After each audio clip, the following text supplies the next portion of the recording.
The camera in the living room caught everything.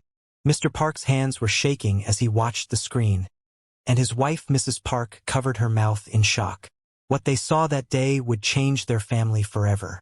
If you're new here, welcome. Please hit that subscribe button and drop a comment below telling me where you're watching from today. Let's begin. 3 months earlier, in a quiet neighborhood in Seoul, Mr. Park and his wife hired a young woman named Amblis to help around the house.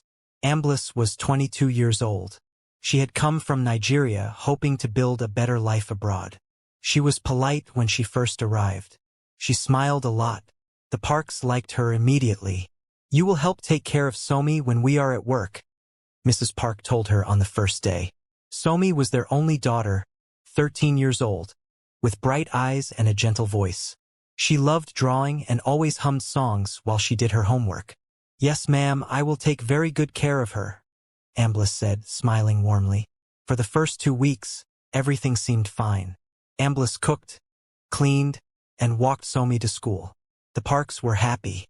They thought they had found the perfect helper. But behind closed doors, something dark was growing.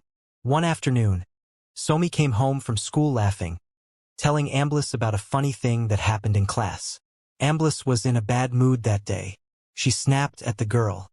"Stop disturbing me with your noise. Go and sit down." Somi was confused.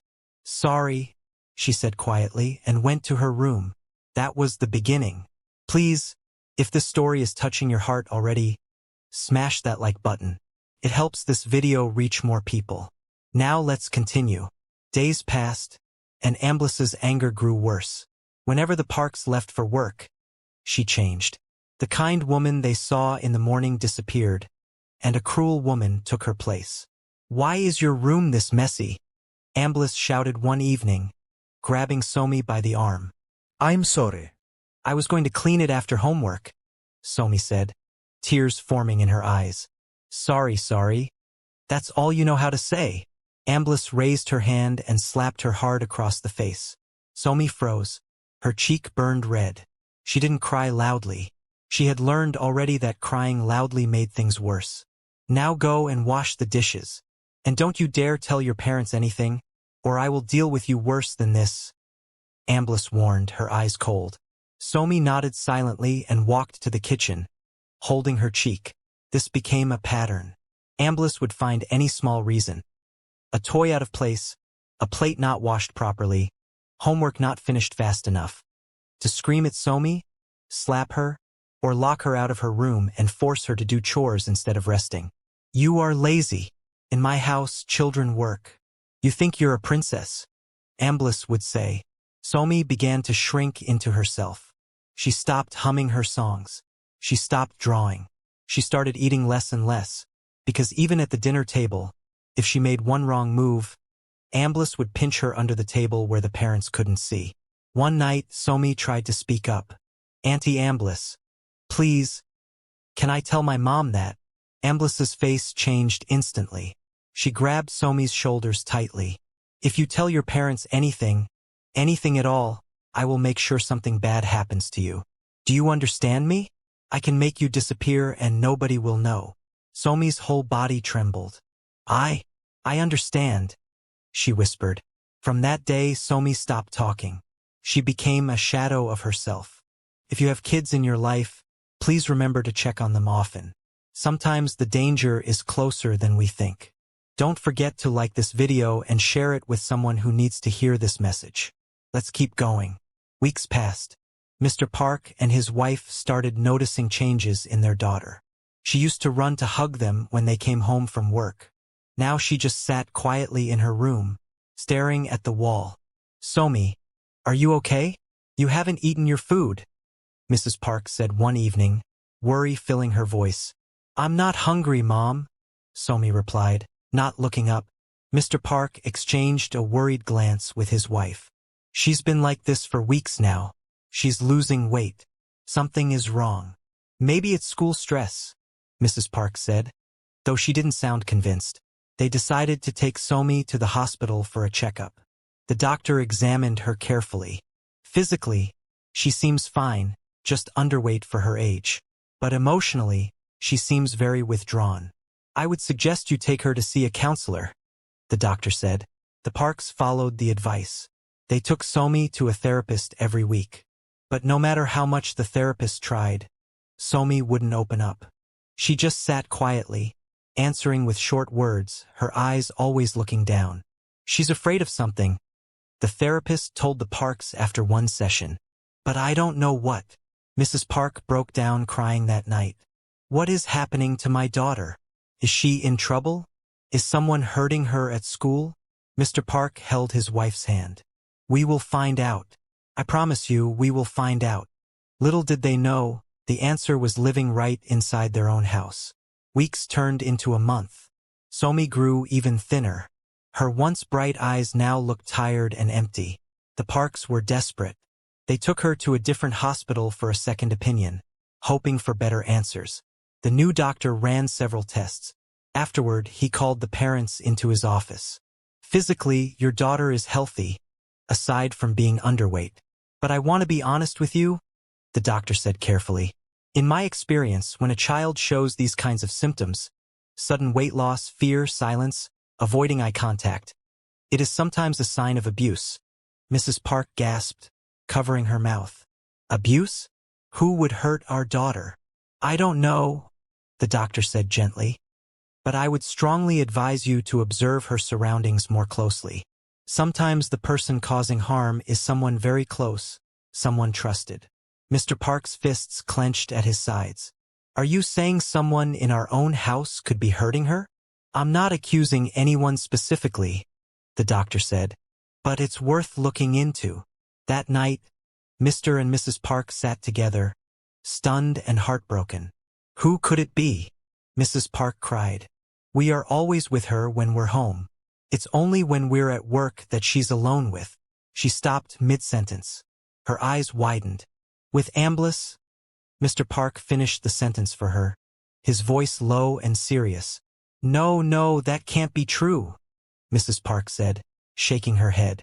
Amblis has been with us for 3 months.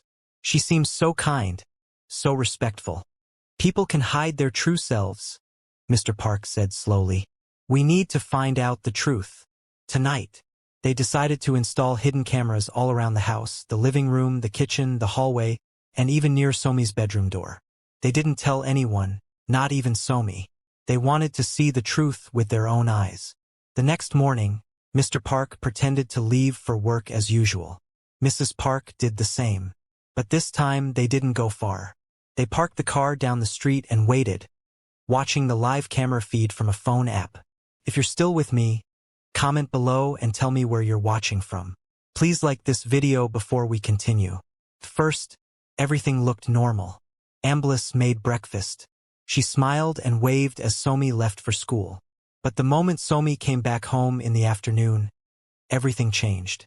The Parks watched in horror through the camera app as Amblis's expression twisted into anger the second the front door closed. You're late. What took you so long? Amblis shouted at Somi through the phone screen. I'm sorry, Auntie. The school bus. I don't want to hear excuses, Amblis yelled, grabbing Somi's school bag and throwing it across the room.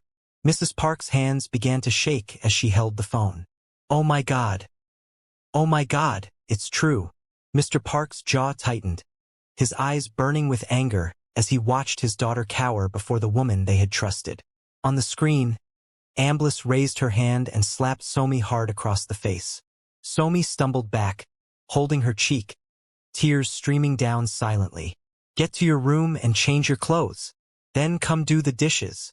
And don't you dare cry, or I'll give you another one. Amblis barked. Mrs. Park broke down sobbing in the car. My baby? My poor baby. She's been suffering all this time and we didn't know. Mr. Park's hands gripped the steering wheel so tightly his knuckles turned white. We're going in there right now. No, wait, Mrs. Park said through her tears, though her voice trembled with rage. We need more proof. We need to see everything so when we go to the police they cannot deny it. Let's keep watching, just a little longer. Then we go. It was one of the hardest decisions they ever had to make. Watching their daughter suffer through a screen, holding themselves back from running inside immediately. Also, they could gather enough evidence to make sure justice would be served properly. They watched as Amblis made Somi kneel on the hard tile floor for almost an hour, scrubbing pots that were already clean, just to punish her for being 5 minutes late. They watched as Somi's plate of food, meant for dinner, was taken away and given to the family dog instead, while Amblis told her, "You don't deserve to eat today." By evening, Mr. Park couldn't take it anymore. "That's enough. We're going home now." They drove back quickly, hearts pounding. When they walked through the front door, Amblis was sitting calmly on the couch, watching television, as if nothing had happened. Somi was in her room, curled up on her bed, still hungry, still hurting. "Amblis," Mr. Park said, his voice shaking with controlled anger. "We saw everything." Amblis's face went pale. Saw what, sir? Don't lie to us," Mrs. Park said, tears streaming down her face as she walked past her straight to Somi's room. She scooped her daughter into her arms. "I'm so sorry, baby. I'm so sorry. Mommy is here now. Mommy will never let anyone hurt you again." Somi finally broke down, sobbing loudly into her mother's shoulder, 3 months of pain pouring out all at once. "She said she would kill me if I told you. She said she would make me disappear." Mrs. Park held her tighter. "No one will ever hurt you again. I promise you." Downstairs, Mr. Park confronted Amblis directly. "We have everything on camera.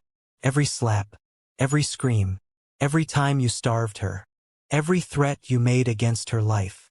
Amblis tried to defend herself.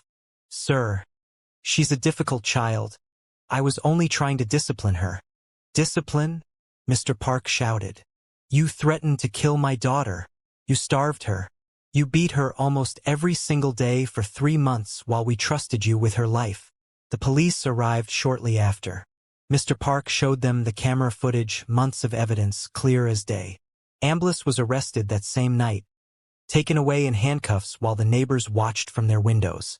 If this story is making you emotional, please like this video and comment below. Let's continue to see what happened next. The case went to court a few weeks later. The footage was shown as evidence. Every slap, every scream, every cruel word Amblis had said to a frightened 13-year-old girl. The judge watched in silence, his face hardening with each passing clip.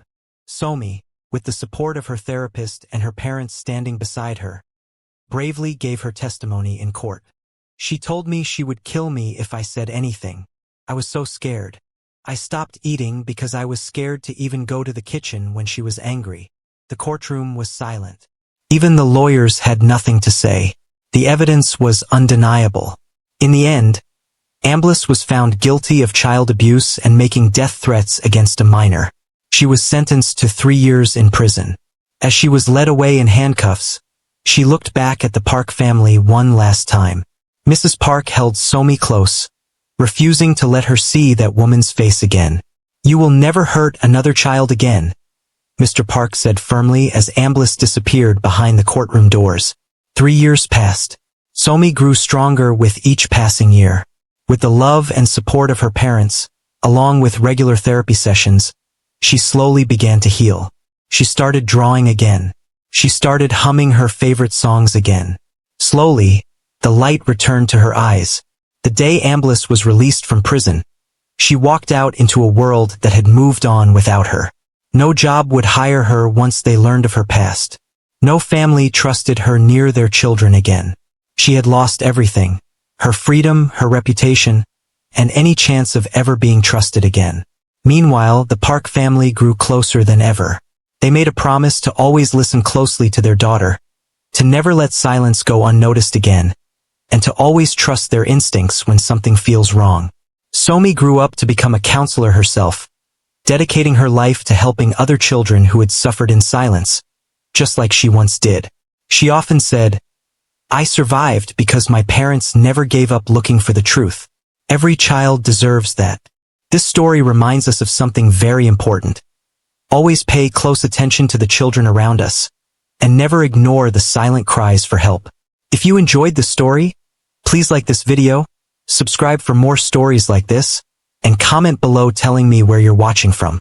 Thank you for watching till the end.